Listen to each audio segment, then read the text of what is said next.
Well, Reform are a bunch of failed, corrupt Tories with a sprinkling of grifters and a couple of racists. Rupert Lowe's a one-man twant. I mean, it's like, I don't think Rupert Lowe... I mean, Rupert Lowe's just like some mad great uncle you meet in the pub in the Cotswolds who's drunk a bottle of gin. I mean, who cares what Rupert Lowe thinks?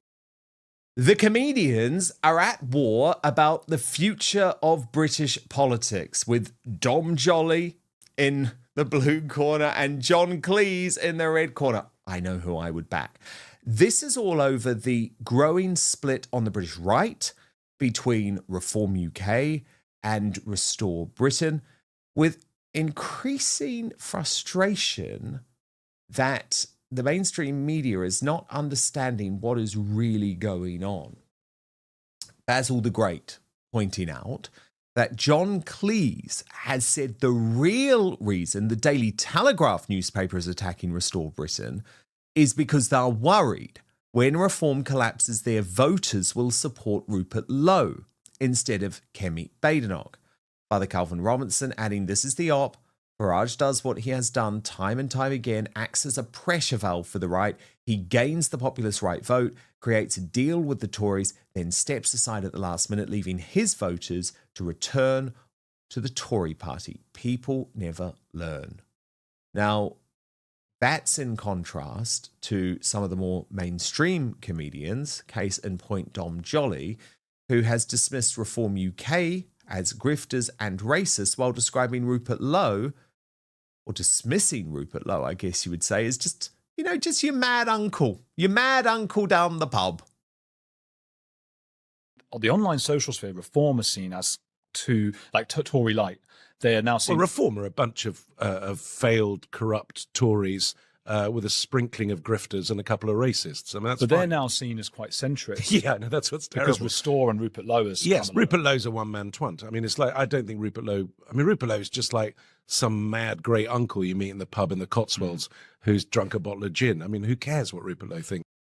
Well, lots of people do, including John Cleese, who is increasingly spreading the Rupert Lowe message and interestingly has even turned on his most recent employer, GB News, over their ongoing ban of having Rupert Lowe on the channel. And yeah, it is interesting, isn't it?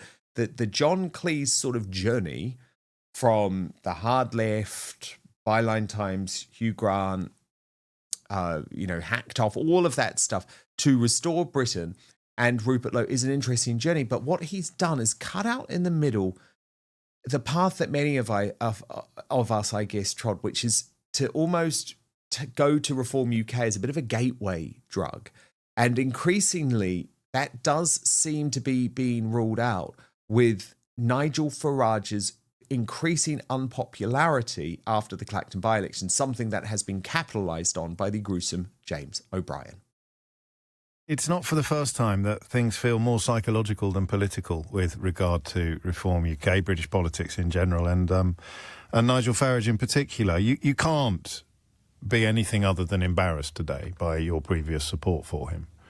And there are two ways of responding to that embarrassment. You either double down and lash out, which is lucky because I'm here to be lashed at, or you just sort of quietly detach yourself from the whole thing and pretend it never happened. I don't know that there's a third option. If there is, feel free to enlighten me. But there is nothing about beating a bin in a by-election that you claim to have called in order to prove that the establishment were conspiring against you, but the establishment didn't even turn up to the so-called establishment, the former city trader, public school boy, 30, 40-year career politician claiming to be an anti-establishment outsider. That shtick failed a long time ago. But again, you already know that.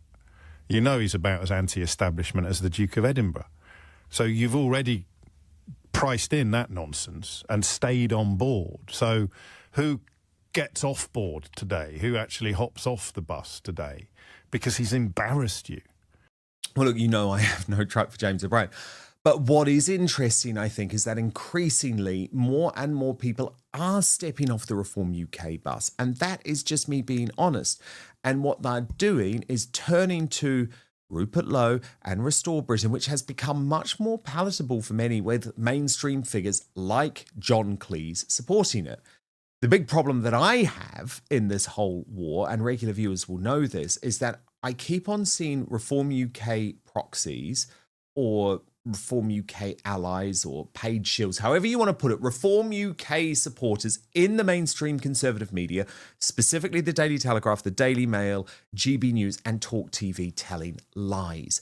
And that's what I don't like, because the lies make the debate dishonest. What they're effectively trying to tell you is that Restore Britain are so extreme that they are the comparable of neo-Nazis.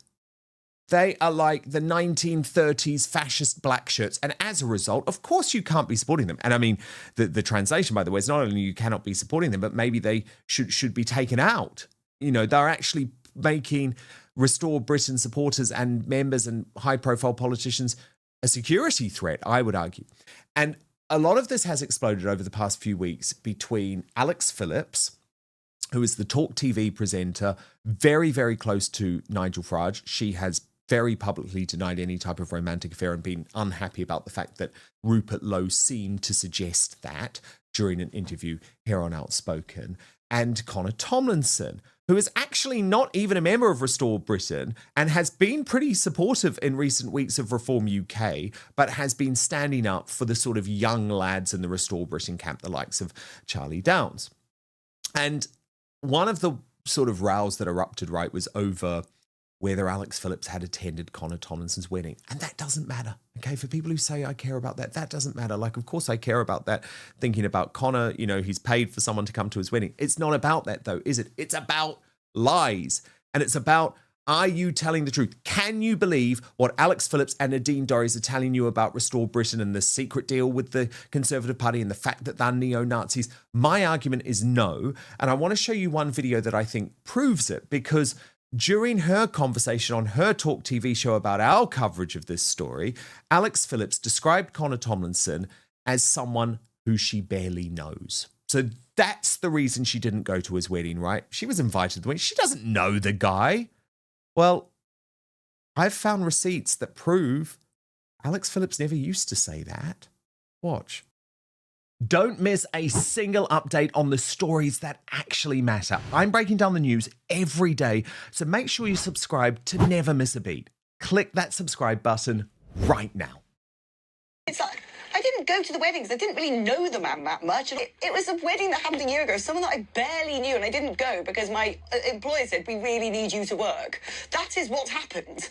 Why there's ended up being, you know, Dan Wootton doing shows on it and things going viral on it. It's like, why have you gone, like, weird? That I'm joined in the studio by a man I absolutely adore. He's a very dear friend of mine, Connor Tomlinson. Okay, so Leo Curse. There's a lot to pick up on here, okay? But I'm just saying, I don't actually want to... I like Alex Phillips. I want Alex Phillips on this show. I want her debating Connor Tomlinson on this show. I'm just saying, how do you go from dear friend, someone who I love, to someone I barely know? I'm just pointing that out because if I was caught out in a lie like that, I would expect to be exposed, and I would expect people not to trust what I was saying on other issues connected to the party so seriously. But what do you make of the fact, Leo, because you're obviously a comedian and a very prominent social commentator and news guy now with your own independent YouTube channel. What do you think about the fact that we now have these comics getting involved, like John Cleese entrance into the war on the right? We now have John Cleese posting on X quite regularly about the sort of intricacies of this battle between Restore Britain, including, by the way, about whether Alex Phillips went to the wedding. You know, he's actually posted about that. Compared to, I guess, and you will describe it better than me, but the more traditional comedian and Dom Jolly, who still feels like, oh, he's been a bit edgy because he's going on the Andrew Gold podcast, you know, which is a little bit non-mainstream media, but still has to go on and say, Reformer full of racists and grifters, and, you know, Rupert Lowe is just that twunk drunk man down the pub. It's very interesting to me to see the comedians coming into this battle of the right. What do you make of it? Yeah, it's interesting, isn't it? I mean, for a start, John Cleese's journey from the left to the right has been fascinating. I'm sure it was just a couple of months ago he was retweeting Carol Cadwalladr and was firmly sort of on that side of things, and now he's he's tooting for Rupert Lowe, which I mean it's great to see. It's great to see somebody have a political awakening like that. But I think with comedy, when you're a comedian, you have this, you're constantly analyzing society, constantly analyzing what's going on. So you're really thinking about things and digging behind them, so you can find the funniness, find any hypocrisies, any extremes. And so that lends itself to actually, finding out what's going on and having an opinion on it, and maybe having something funny to say about it. So we see an awful lot of comedians become political commentators. I mean, in this country, we've got Paul Cox, who's on Alex Phillips' show in the clip there, Nick Dixon, Simon Evans, there's Josh Howie on GB News, Andrew Doyle, of course, one of the big ones, Graham Linehan. Graham Linehan is now, hugely involved in politics and sort of cultural commentary. So usually, comedians, when they fully, go for it, end up on the right, because that's where reality is. And comedy is essentially obsessed with reality, because a joke is a truth that you recognize, but you haven't been told. That's essentially what a lot of jokes are. What's interesting is people like Dom Jolly and lots of other people that are mainstream comedians will still be rabbiting the woke lines that they probably know are a load of nonsense, calling reform racist. I mean, for a start, what does that even mean? What does racist mean now? I've seen everything called racist. It's a meaningless term. You've got to stop throwing it around like confetti at the wedding. It just means nothing anymore. And instead of saying racist, why don't you say what the person's done that's wrong? Because I see people getting called racist without anybody saying what they've actually done that's wrong. What if they're racist and they're correct? What if, what if I see Nathan Coffness being called racist for his claims, but then you look into the claims and it's like, wait a minute, this guy's right. So, I don't know. I just think we need because to he was the first ra- to expose Jason Arday. Yeah, but Dom Jolly and these other comedians who are still on the left, they know what's paying their bills, where they're getting their money from. They want their next Channel 4 series or BBC appearances, so they will say what keeps them employed on the BBC and on Channel 4, which I guess people like me, Nick Dixon, we've got the luxury of not caring about that. So, Leo, you did enter this debate, though, the whole very toxic Restore Britain debate yourself over the past week. And it's been pretty interesting to watch, actually, because you're making the point that actually you are someone who you might describe as a Zionist. You're certainly on the side of that group of politics. But actually, the criticisms of Restore Britain, which seem very hypocritical when they come from the likes of Melanie Phillips, right, who says that, a Jewish homeland has to be the number one priority for anyone who is Jewish, and it's absolutely not racist to say so, but at the same time are saying that Restore Britain are full of racists because they believe in a homeland for the white English people. You've had quite an interesting take on this, which is basically like people like Melanie Phillips are actually playing into the hands of the anti-Semites. But first, the number one worst fruit for your waistline. Are you turning healthy fruits into highly unhealthy fruits without even realizing it? Fruit can be one of the healthiest things you can put into your body, but the majority of Americans are guilty of making this single mistake that can counteract all of the health benefits of fruit.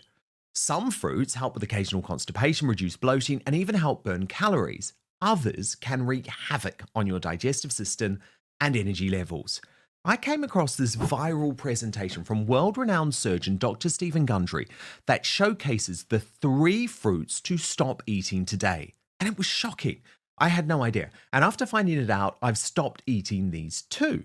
I'm going to put a link for you all to watch it because I want you to gain this information. I think it's truly important. You can watch it right now at thehealthyfat.com/outspoken. That's thehealthyfat.com/outspoken. I also linked it in the description box below the video too, so make sure to click on it or just go to thehealthyfat.com/outspoken. Oh, and by the way, eliminating these fruits could forever change the way we help increase energy levels, decrease brain fog, support digestion, and even lose weight. So make sure to click below or go to thehealthyfat.com/outspoken to find out now. Dr. Gundry has lost 70 pounds himself using his research and has kept the weight off for over 20 years and counting. His digestive issues are gone, his health is fantastic, and he feels younger and healthier today than he did in his 40s.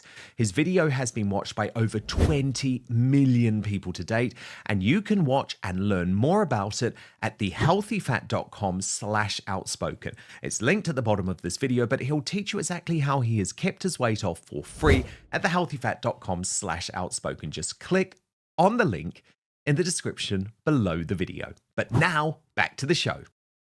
Yeah, absolutely, absolutely. And the criticism that Melanie Phillips has of people like Connor Tomlinson, for example, or Charlie Downs or Rupert Lowe, like Connor Tomlinson, Charlie Downs, Rupert Lowe, and probably me and you as well, just want what Israel has. You know, the idea of Zionism is the idea that essentially the people have a country exists, and the people have a right to that country and a right to self-determination in that country. And we know there's a continuity of people in Britain that goes back centuries, goes back millennia. We know there's a sort of ethnic link, a peoplehood basis for Britishness. But Melanie Phillips insists that British people don't exist as a ethnic group or as a people, and so anybody who comes to Britain just has to have values. Britain is a values-based zone, apparently. So anybody who comes to Britain just has to have the right values. So that Eritrean who raped a pensioner outside a church, he could have the right values and be completely British. And in fact, we could bring the entirety of Eritrea to Britain, and if they had the right values, they would just be British too. We know that this is a nonsense. If you brought the entirety of Eritrea to Britain, it doesn't matter what values they've got. It would be a very different country. So all the people on the right really want, and the people that are being called racist, the people that are being called, despicable ethno-fascists and all the rest of it, all they really want is what Melanie Phillips wants for Israel. And that's it. Discordancy there. There's such a hypocrisy going on there, and it's becoming so obvious. And I'm a huge supporter of Israel, huge supporter of British Jews. I've got lots of Jewish friends. Funnily enough, all my Jewish friends, they also think that Britain should have the equivalent of Zionism for Britain. I don't know why all these kind of discordant, hypocritical, duplicitous, lefty Jewish voices are the ones that are promoted in newspapers and in the mainstream press. Yeah, very good question, Leo. Very good question. Look, do stand by because we're about to reveal our greatest Britain and Union jackass. First, I just want to get to your super chats today, though. Craig Lee NUFC says state policy that ends in a citizen's death is democide. MS Coral Jade on the whole issue of Jason Arday says the ones crying for this fraudster's death are the same ones who danced on Anne Widdecombe's death. Rest in peace, Anne Widdecombe. You were a national treasure. Mirror8933 says the mainstream media are the number one enemy of the British people. They need to be defeated for Britain to thrive again. I mean, I couldn't agree more. Viper4XX says they will never stop with the racism ticket, no matter how much you give them. And Wilson5339 says, so if a white person was caught out lying and took his own life, would the leftards be up in arms? Thought not. And Kath Lever says, Jason Arday lied about his life and got found out. His lies caught up with him and he couldn't cope with his humiliation. Okay, a reminder of your Union Jackass nominees. Leo has gone for Prince Harry for stopping the funding of Centre Bali, and Edwina Curry for suggesting that a village, Piddington this is, about to host a massive migrant camp needs brothels. He says may suggest we return the migrants instead. And I nominated Christian Guru Murti of Channel 4 News for his hypocrisy over the Jason Arday story. Well, in third position, it's Prince Harry with 26% of the vote. I'm the runner-up with 33% of the vote, and Christian Guru Murti. But the worst Briton in the world today with 41%. Those comments from Edwina Curry still resonating all these days later. And Leo, you're also going to nominate for our greatest Briton today. Yeah, so the greatest Briton is Kelly J. Keane, who is apparently being investigated by the police over comments she made at the Unite the Kingdom rally. That I think a lot of people at the rally would agree with. It was around Islamism, the threat of Islamism in the UK, and the need for Islamism to be kept out of British institutions, which I think a lot of people in the Gulf states already do this, and they've got experience of Islamism firsthand, and they would advise Britain to do the same. So, what's good for the United Arab Emirates is to keep them a functioning society is probably good for us. And I think it's ridiculous that Kelly J. Keane is being investigated, as a criminal issue. Over making some comments that are probably common sense and most people would agree with. Leo Kearse, thank you so much for being here. Great nomination. Do make sure you subscribe to Leo's incredible channel. It is just Leo Kearse on YouTube. Thank you so much, Leo. Dan Wotton Outspoken is your no spin, no bias, no censorship outlet for independent news. We have no big tech backing or